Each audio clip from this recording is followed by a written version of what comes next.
Hello everybody, and welcome to another DAC Band Productions video, and also welcome to Conahey Rail.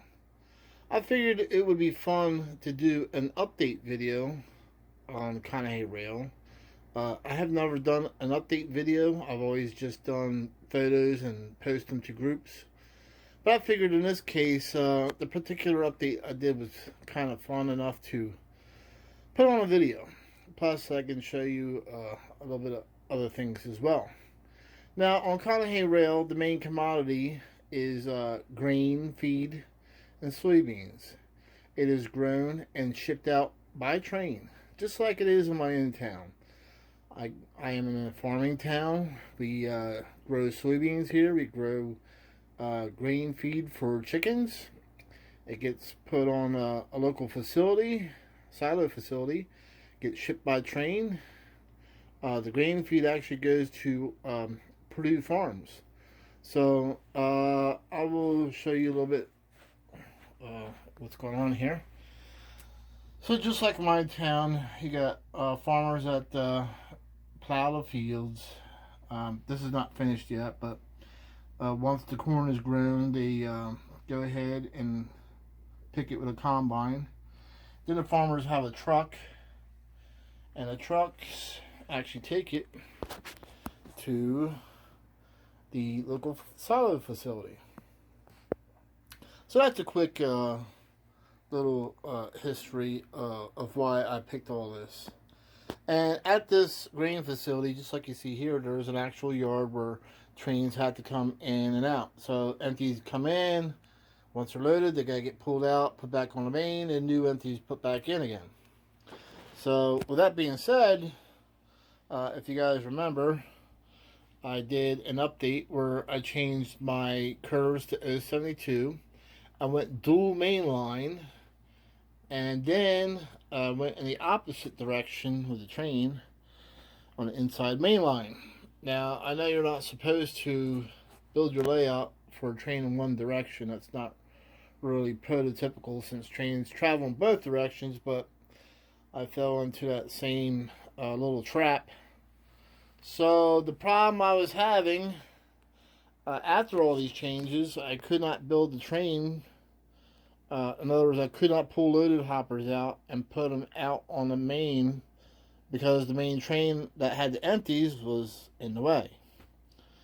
So I had to figure out how to get the train out of the way but build one for it too.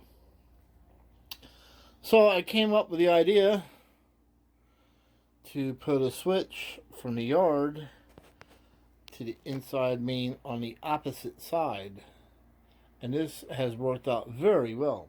So I can actually pull a train in, drop it, and this will be the empty hoppers that have to go into the facility. So I can take the loaded hoppers out and put them on the inside main on this side, the opposite side. They'll be stacked and ready to go, and they'll all be on that end, all shoved in that way. And then I have enough room to take all the empties off of this line, as you can see, back through the tunnel, and then start push or shoving them, as the railroaders would say, start shoving the hopper cars in, the empties, and the loaded train is out of the way and ready to be picked up. So it actually worked out very well. There was also one other added surprise benefit to putting in this little tiny spur to the opposite side of the inside main. I can actually turn locomotives around without a turntable, and it's I'm pretty excited. It's pretty neat. And I'll show you that here shortly. But let me take you guys around here, and you can actually see some of the green cars and the hopper cars and facilities. That there is a Lionel elevator kit. You have to build it, paint it. It does come in that color, that yellow and silver, so I left it. Some people like to paint them white. And then there's my cargo hoppers back there. So I have tracks on both sides of the facility.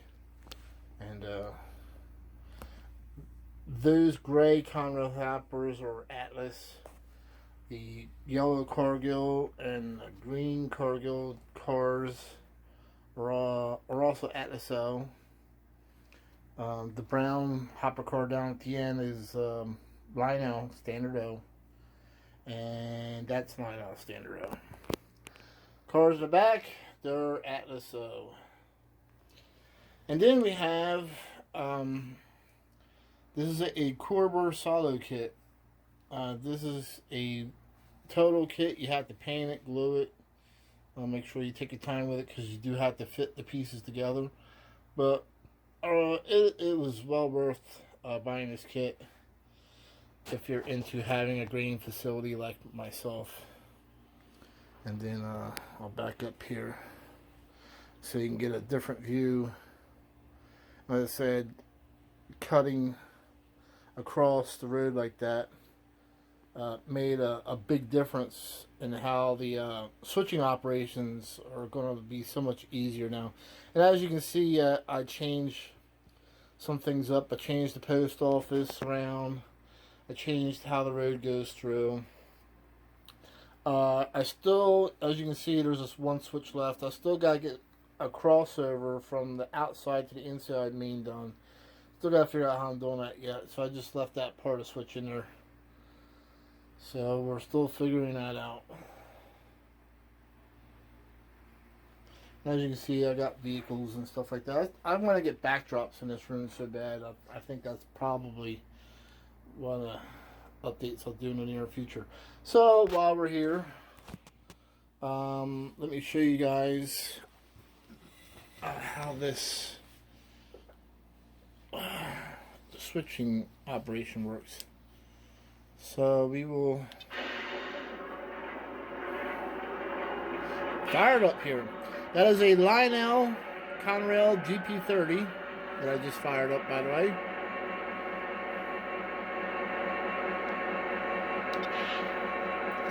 Alright, we can make sure the tracks are all, or the switches are all aligned, and they are.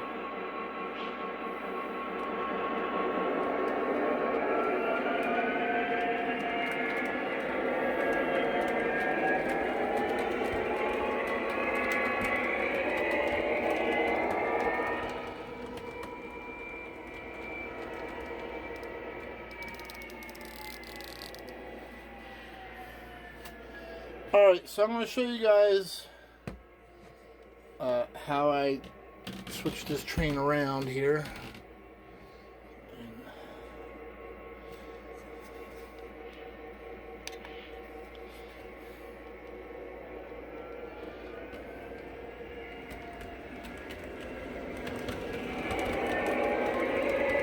There she goes, on its way.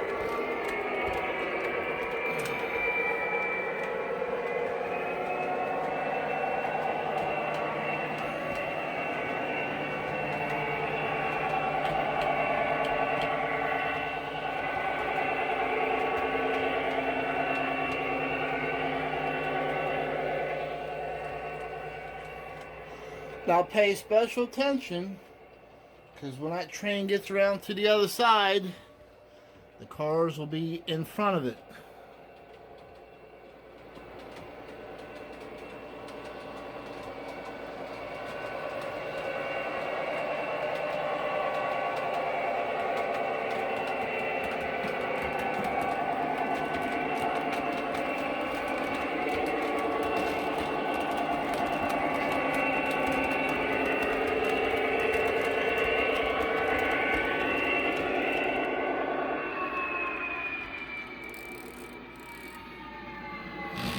Alright, we'll switch the track again,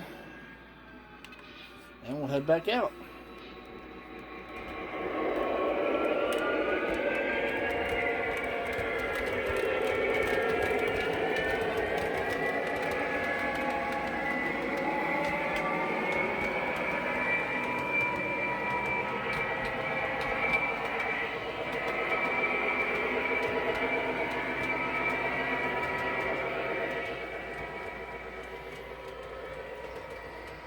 Now, The train just came through with the cars in front of it.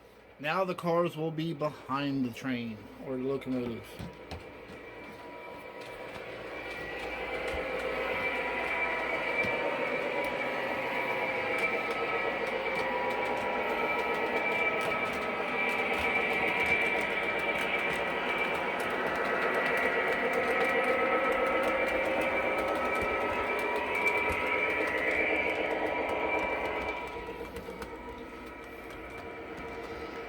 So that was an accidental added benefit that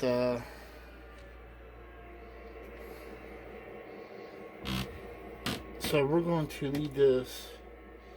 I'm going to switch that switch there just to show you guys something. So I could actually take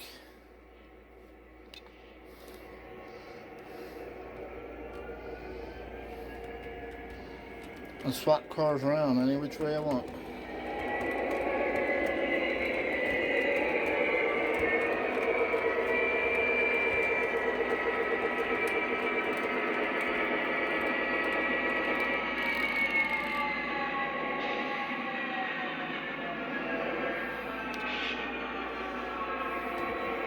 So I can take these cars, and put them in here in the empty or in the loaded. This will be the loaded line, ready for pickup. Actually, no, the loaded line's over here. Now I'm getting confused. So I can take them, switch them out here. They'll be loaded. There'll be empties here waiting. I'm gonna bring the empties in after I put the loadeds out. So let me turn this down for a minute so you guys can hear me. So like I said, pretend these are all loaded, and then there's a train here waiting with empties. So I can take all these trains and shove them down the inside main, which is right here. And as long as they're past that switch, they're out of the way. And then I can take the empties off of this main and start putting them in there. So this actually works out pretty perfect. At least for me and my operations of what I want to do. So I just wanted to share this update with you guys. I'm pretty excited about it.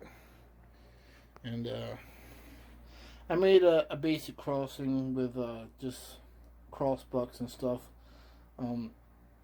That's sometimes you'll see that on a similar siding as that, or a crossing on a not so busy railroad line. So thank you for watching another DAC Productions video, and thanks for watching a Conahey Rail update. See you later.